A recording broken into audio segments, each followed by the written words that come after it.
नमस्कार जय जगन्नाथ शुभ सकाळ। आज हूँ अक्टोबर 28 तारिख मंगलवार। प्रथम खबर बात्या मेन्था 32 टी ट्रेन बातिल। बात्या मेन्था गोटे ट्रेन गतिपथ परिवर्तन करा जायछि। दुईटी ट्रेन गंतव्य स्थल परिवर्तन करा जायछि। आज और काली ट्रेन रद्द होईछि। बात्या मेन्था 32 टी ट्रेन चलाचल बातिल घोषणा कला पूर्वतट रेलवे। गोपालपुर 3 दिन होटेल आसिबा मना। 27, 28, 29 रे सब बुकिंग बातिल निर्देश दिया जायछि। परवर्ती खबर देशर परवर्ती प्रधान विचारपति हेबे जस्टिस सूर्यकांत। सुप्रीमकोर्टर वर्तमान मुख्य विचारपति बीआर गभाई केंद्र आईन मंत्रालय को एक चिठी लिखि जस्टिस सूर्यकांत को तांको उत्तराधिकारी भाव में सुपारिश करछंती। वर्तमान मुख्य विचारपति भूषण गभाई खूब शीघ्र अवसर नेबाकू जाउछंती। से तांकर उत्तराधिकारी घोषणा करि सारिछंती। मुख्य विचारपति भाव में गभाई कार्यकाल नवेम्बर 23 रे शेष हेउछि। विश्वास करा जाउछि जे जस्टिस सूर्यकांत भूषण गभाई स्थान नेबे।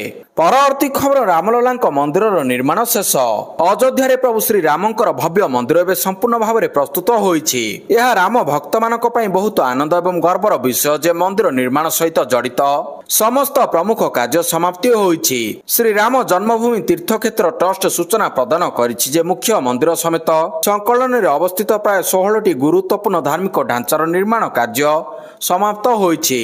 वर्तमान केवल से कार्यगुड़िक उपर ध्यान दिया जाउछि जहा भक्तों पई सुविधा सहित नुहे बरं संकलनर महिमा एवं व्यवस्था सहित सीधासलख जड़ित।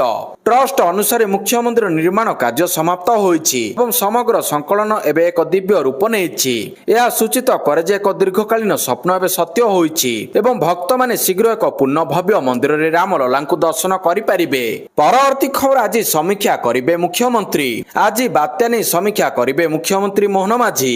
वरिष्ठ अधिकारी और जिला प्रशासन आलोचना करिबे मुख्यमंत्री। बात्या मुकाबिला नै गुरुत्वपूर्ण बैठक शेष होईछि। बात्या मुकाबिला पई सरकार संपूर्ण प्रस्तुत। ऊपर पर्यंत समस्ते प्रस्तुति समीक्षा बैठक पर सूचना देइछंती राजस्व मंत्री सुरेश पुजारी। बात्या मुकाबिला पई प्रस्तुति चूड़ांत होई सारथिबा कहिसंती मंत्री। परवर्ती खबर आयुष रे भर्ती हेले श्रेयस। गुरुतर आहत होई आयुष रे भर्ती हेले भारतीय क्रिकेटर श्रेयस अय्यर। ऑस्ट्रेलिया विपक्ष तृतीय दिनिकिया मैच रे कैच नेबा समय श्रेयस अय्यरଙ୍କ पंजरारे आघात होइतिला। ए घटना पर एबे उप अधिनायक गुरुतर आघात पाई सिडनी एक हॉस्पिटल रे भर्ती होइछंती। तांको वर्तमान आईसीयू रे रखा जायछि। सूचना मिलिछि जे घटना घटिबा परे पंजरा हाड़ भितरे रक्तस्राव हेबा परे तांको तुरंत डाक्तरखाना रे भर्ती करा जायछि। परवर्ती खबर 12टी राज्य और केंद्र शासित अंचल रे हेबो एसआईआर। भारत निर्वाचन कमिशन ईसीआई देशव्यापी भोटर तालिकार स्वतंत्र संगठन संशोधन एसआईआर को एक बड़ घोषणा करिसंती। मुख्य निर्वाचन कमिशनर ज्ञानेश कुमार कहिसंती बिहार एसआईआर सफल कार्यान्वयन परे एसआईआर द्वितीय पर्याय देशर अन्य मनोनीत राज्य गुड़िक कार्यकारी हेबो। द्वितीय पर्याय 12टी राज्य एवं केंद्र शासित अंचल रे कार्यकारी हेबो। परवर्ती खबर नौसेना को मिलिबो बड़ शक्ति। भारतीय महाकाश गवेषणा संगठन इसरो भारतीय नौसेना पाई CMS-03 उपग्रह को उत्क्षेपण करबाकू जाउछि। एथिपई LVM-3 प्रक्षेपण यान को श्रीहरिकोटार लॉन्च पैड रु स्थानांतर करा जायछि। एथिपई LVM-3 प्रक्षेपण यान को श्रीहरिकोटार लॉन्च पैड को स्थानांतर करिछि। मूलतः यह 2024 रे उत्क्षेपण पाई स्थिर करा जायतिला। यह को गोटिए वर्ष विलंब करा जायछि। एई उत्क्षेपण भारतर सामुद्रिक प्रतिरक्षा क्षमता को वृद्धि करिवो। इसरो नवेम्बर 2 रे श्रीहरिकोटार सामरिक जोगाजोग उपग्रह CMS-3 उत्क्षेपण करिवो। परवर्ती खबर बात्या मेन्थार प्रभाव आज 30 तारिख जाए 8 जिलार समस्त स्कूल और अंगनवाड़ी बंद। बंगोपसागर सृष्टि होतिबा सामुद्रिक बात्या मेन्थार प्रभाव को आखि आगरे रखी राज्य सरकार बड़ निष्पत्ति नेइछंती। 30 तारिख जाए 8 जिलार समस्त स्कूल और अंगनवाड़ी केंद्र बंद रहिबो। मात्र एई सब जिले रे कार्यरत समस्त सरकारी अधिकारी और कर्मचारी को छुट्टी को बातिल करा जायछि। एई जिला गुड़िक होला कोरापुट, नवरंगपुर, मालकानगिरी, गंजाम, गजपति, रायगड़ा, कंधमाल, कलाहांडी। एने स्वतंत्र रिलीफ कमिशनर देवरंजन सिंह सूचना देइछंती। परवर्ती खबर पाक अफगान 9 घंटिया आलोचना विफल। तुर्की राजधानी इस्तानबुल रे पाकिस्तान और अफगानिस्तान मध्य होइतिबा द्विपाक्षिक बैठक विफल रहिछि। आलोचना रे पाकिस्तान तरफ अफगानिस्तान को आतंकवादी समाप्त करिबा पई एक तथ्य भित्तिक योजना प्रदान करा जायछि। पाकिस्तान गणमाध्यम सूचना अनुसार ये आलोचना दीर्घ 9 घंटा धरि चलिथिला। पाकिस्तान और तालिबान सरकार तरफ होइतिबा ई बैठक रे अनेक गुरुत्वपूर्ण प्रसंग पर आलोचना होइतिला। पाकिस्तान तरफ 7 सदस्य विशिष्ट प्रतिनिधि मंडली एथिरे भाग नैथिले। एई प्रतिनिधि मंडली तरफ अफगानिस्तान थिबा आतंकवादी कैंप और आतंकवादी को समाप्त करिबा दाबी दोहरा जायतिला। पाकिस्तान एने एक विस्तृत विवरणी तालिबान को देइतिला, जाहाकू तालिबान कर्तृपक्षक तरफ समीक्षा करा जाउछि। ପରବର୍ତ୍ତୀ ଖବର ଫେବୃଆରୀ 8ରେ ସିଟିଟି ପରୀକ୍ଷା। ଫେବୃଆରୀ 8ରେ ହେବ ସିଟିଟି ପରୀକ୍ଷା। ଆସନ୍ତା 2026 ଫେବୃଆରୀ 8ରେ ଅନୁଷ୍ଠିତ ହେବାକୁ ଯାଉଛି କେନ୍ଦ୍ରୀୟ ଶିକ୍ଷକ ଯୋଗ୍ୟତା ପରୀକ୍ଷା ସିଟିଟି। ଏନେଇ କେନ୍ଦ୍ରୀୟ ମାଧ୍ୟମିକ ଶିକ୍ଷା ପରିଷଦ ସିବିଏସ୍ଇ ପକ୍ଷରୁ ବିଜ୍ଞପ୍ତି ପ୍ରକାଶ ପାଇଛି। ଦେଶର 132ଟି ସହରରେ ପରୀକ୍ଷା ଅନୁଷ୍ଠିତ ହେବ। 20ଟି ଭାଷାରେ ପରୀକ୍ଷା ହେବ। ଏଥିରୁ ପରୀକ୍ଷାର୍ଥୀ ନିଜସ୍ୱ ଭାଷା ଚୟନ କରିବେ। ପରୀକ୍ଷା ସିଲାବସ୍ ଯୋଗ୍ୟତା ପରୀକ୍ଷା ଫି ପରୀକ୍ଷା କେନ୍ଦ୍ର ସମ୍ପର୍କିତ ସମସ୍ତ ସୂଚନା ସିଟିଟି ଅଫିସିଆଲ ୱେବସାଇଟରେ ଖୁବ୍ ଶୀଘ୍ର ପ୍ରକାଶ ପାଇବ। 2ଟି ପେପରରେ ପରୀକ୍ଷା ହେବ। ପ୍ରଥମ ପେପର ପ୍ରଥମରୁ ପଞ୍ଚମ ଶ୍ରେଣୀ ଓ ଦ୍ୱିତୀୟ ପେପରଟି ଷଷ୍ଠରୁ ଅଷ୍ଟମ ଶ୍ରେଣୀର ପ୍ରଶ୍ନ ଆସିବ। 150 ମାର୍କର ବହୁମୁଖୀ ପ୍ରଶ୍ନ ଆସିବ। ଏଥିରେ କୌଣସି ନେଗେଟିଭ ମାର୍କ ନାହିଁ। ପରବର୍ତ୍ତୀ ଖବର ପୋଲିସର ସହାୟତା ଲୋଡ଼ିଲେ ଚିରଞ୍ଜୀବୀ। ଆଜିକାଲି ସୋସିଆଲ ମିଡିଆ ଯୁଗରେ ଫଟୋକୁ ଭୁଲ ଭାବରେ ପ୍ରୟୋଗ କରିବା ଏକ ସାଧାରଣ ସମସ୍ୟା ପାଲଟି ଗଲାଣି। ସେଲିବ୍ରିଟି ମାନେ ମଧ୍ୟ ଏହି ସମସ୍ୟାରୁ ନିଜକୁ ସୁରକ୍ଷିତ ରଖିପାରୁନାହାନ୍ତି। ତେଲୁଗୁ ସୁପରଷ୍ଟାର ତଥା କେନ୍ଦ୍ରମନ୍ତ୍ରୀ ଚିରଞ୍ଜୀବୀ ସମ୍ପ୍ରତି ହାଇଦ୍ରାବାଦ ସାଇବର କ୍ରାଇମ ପୁଲିସରେ ଏନେଇ ଏକ ଅଭିଯୋଗ ଦାଖଲ କରିଛନ୍ତି। ପରବର୍ତ୍ତୀ ଖବର ବୁଲା କୁକୁର ମାମଲାରେ ସବୁ ରାଜ୍ୟ ଉପରେ ବର୍ଷିଲେ ସୁପ୍ରିମକୋର୍ଟ। ସମଗ୍ର ଦେଶରେ ବୁଲା କୁକୁରକୁ ନେଇ ସତ୍ୟପାଠ ଦାଖଲ କରିନଥିବାରୁ ରାଜ୍ୟ ଉପରେ ବର୍ଷିଲେ ସୁପ୍ରିମକୋର୍ଟ। କୋର୍ଟ କହିଛନ୍ତି ଯେ ଏପରି ଘଟଣା ନିରନ୍ତର ଘଟୁଛି, ଯାହା ବିଦେଶରେ ମଧ୍ୟ ଦେଶର ପ୍ରତିଛବିକୁ ଖରାପ କରୁଛି। ତଥାପି ରାଜ୍ୟଗୁଡ଼ିକ ନିର୍ଦ୍ଦେଶ ପାଳନର ସତ୍ୟପାଠ ଦାଖଲ କରିନାହାନ୍ତି। ଏଭଳି କହିବା ପରେ କୋର୍ଟ ନଭେମ୍ବର 3ରେ ରାଜ୍ୟର ମୁଖ୍ୟ ସଚିବମାନଙ୍କୁ ହାଜର ହେବା ପାଇଁ ସମନ ଜାରି କରିଛନ୍ତି। ପରବର୍ତ୍ତୀ ଖବର ବଦଳିଲା ଉତ୍ତରପ୍ରଦେଶର ମୁସ୍ତାଫାବାଦର ନାଁ। ଉତ୍ତରପ୍ରଦେଶର ଲକ୍ଷ୍ମୀପୁର ଖିର ଅନ୍ତର୍ଗତ ମୁସ୍ତାଫାବାଦ ଗ୍ରାମର ନାମ ପରିବର୍ତ୍ତନ କରାଯାଇଛି। ଏବେ ଏହି ଗାଁର ନୂଆ ନାମ ହେବ କବୀରଧାମ। ଏନେଇ ଖୋଦ ମୁଖ୍ୟମନ୍ତ୍ରୀ ଯୋଗୀ ଆଦିତ୍ୟନାଥ ଘୋଷଣା କରିଛନ୍ତି। ମୁଖ୍ୟମନ୍ତ୍ରୀ ଯୋଗୀ କହିଛନ୍ତି, ଯେତେବେଳେ ମୁଁ ଏଠାକୁ ଆସି ଗାଁ ବିଷୟରେ ପଚାରିଥିଲି, ମତେ କୁହାଗଲା ଯେ ଏହାର ନାମ ମୁସ୍ତାଫାବାଦ। ମୁଁ ପଚାରିଲି ଯେ ସେଠାରେ କେତେ ମୁସଲମାନ ରହୁଥିଲେ। ମୁଁ ଜାଣିବାକୁ ପାଇଲି ଯେ ଏଠାରେ ଗୋଟିଏ ମଧ୍ୟ ମୁସଲମାନ ଜନସଂଖ୍ୟା ନଥିଲା, କିନ୍ତୁ ନାମ ମୁସ୍ତାଫାବାଦ ହୋଇଗଲା। ଆମେ କହିଲୁ ଯେ ନାମ ଏବେ ପରିବର୍ତ୍ତନ କରାଯିବା ଉଚିତ ଏବଂ ମୁସ୍ତାଫାବାଦ ନୁହେଁ ବରଂ କବୀରଧାମ ହେବ। ପରବର୍ତ୍ତୀ ଖବର ମାଡି ଆସୁଛି ବାତ୍ୟା ମେନ୍ଥା ଆନ୍ଧ୍ରରେ ପଶିବ, ଓଡ଼ିଶାରେ ଘାଣ୍ଟିବ। ସମୁଦ୍ର ଭିତରେ ଆହୁରି ଘନୀଭୂତ ହୋଇ ଆଗକୁ ବଢୁଛି ବାତ୍ୟା ମେନ୍ଥା। ଆଜି ସନ୍ଧ୍ୟା ସୁଦ୍ଧା ନେବ ଭୀଷଣ ବାତ୍ୟାର ରୂପ।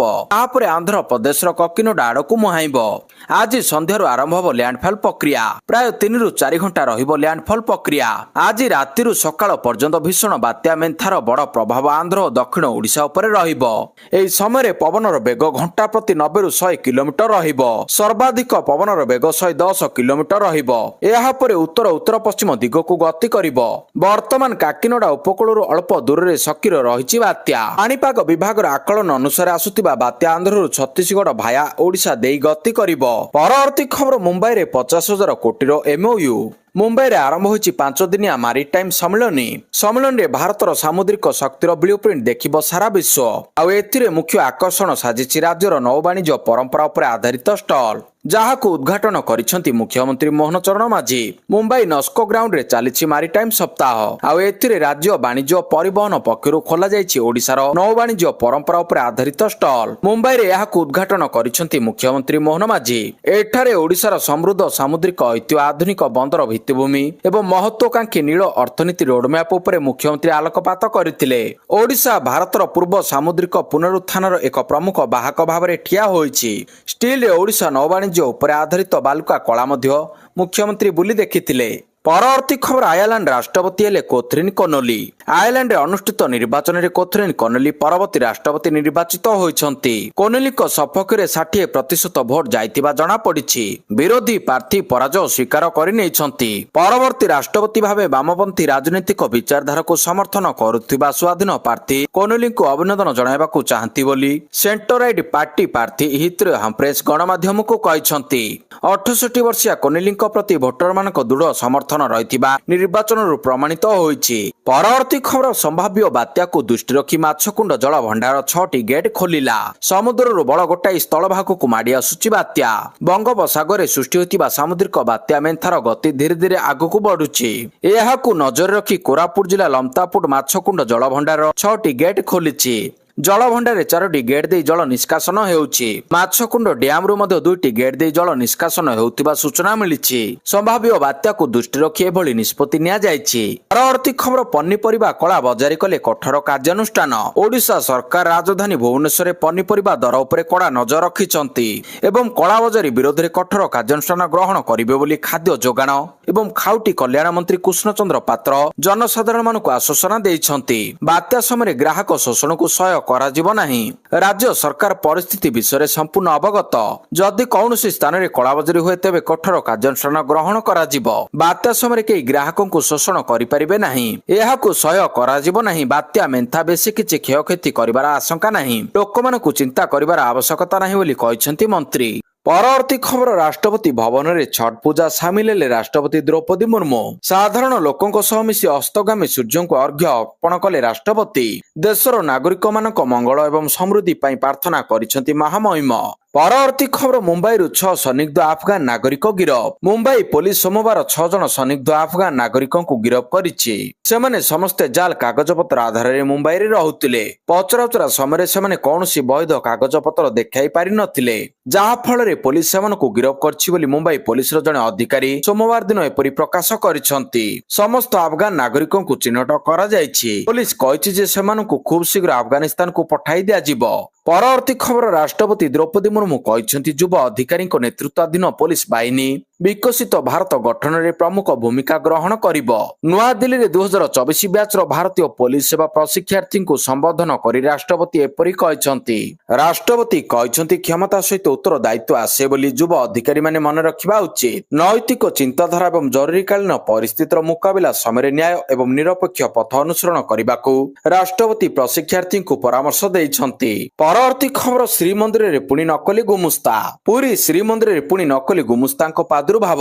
ରାଜ୍ୟ ବାହାରୁ ଆସୁଥିବା ଶ୍ରଦ୍ଧାଳୁଙ୍କୁ ସହଜରେ ମହାପ୍ରଭୁଙ୍କ ଦର୍ଶନ କରାଇଦେବା କହି ଠକୁଛନ୍ତି ନକଲି ଗୁମୁସ୍ତା। ଏପରିକି ମହାପ୍ରସାଦ କିଣିବା ଆଉ ଶ୍ରୀଜୀଉଙ୍କୁ ଦର୍ଶନ ପାଇଁ ଯାତ୍ରୀ ଗୁମୁସ୍ତା ଥିବା ସେମାନେ କହୁଛନ୍ତି। ହେଲେ ଏହି ଯାତ୍ରୀ ଗୁମୁସ୍ତାଙ୍କୁ ଶ୍ରୀମନ୍ଦିର ପକ୍ଷରୁ କୌଣସି ପରିଚୟ ପତ୍ର ଦିଆଯାଇ ନଥିବାରୁ ଏହାର ଫାଇଦା କିଛି ଅସାଧୁ ଲୋକ ନେଉଛନ୍ତି। ବାହାର ଭକ୍ତଙ୍କୁ ଦର୍ଶନ କରାଇବା ଆଳରେ ଟଙ୍କା ହରି ଲୁଟ କରୁଛନ୍ତି। ଶ୍ରଦ୍ଧାଳୁଙ୍କ ଠାରୁ ଜୋର ଜବରଦସ୍ତ ଟଙ୍କା ଆଦାୟ କରିବା ସହ ଅନେକ ସମୟରେ ଶ୍ରଦ୍ଧାଳୁଙ୍କୁ ଦୁର୍ବ୍ୟବହାର କରୁଥିବା ଅଭିଯୋଗ ଆସିଛି। ଏମିତି ହେବା ଦ୍ୱାରା ଖରାପ ଅନୁଭୂତି ନେଇ ଶ୍ରଦ୍ଧାଳୁ ଫେରୁଛନ୍ତି। 2 ମାସ ଆଗରୁ ପୁରୀ ପୋଲିସ ପକ୍ଷରୁ ଚଢାଉ କରାଯାଇ 14 ଜଣ ନକଲି ଯାତ୍ରୀ ଗୁମୁସ୍ତାଙ୍କୁ ଗିରଫ କରାଯାଇଥିଲା।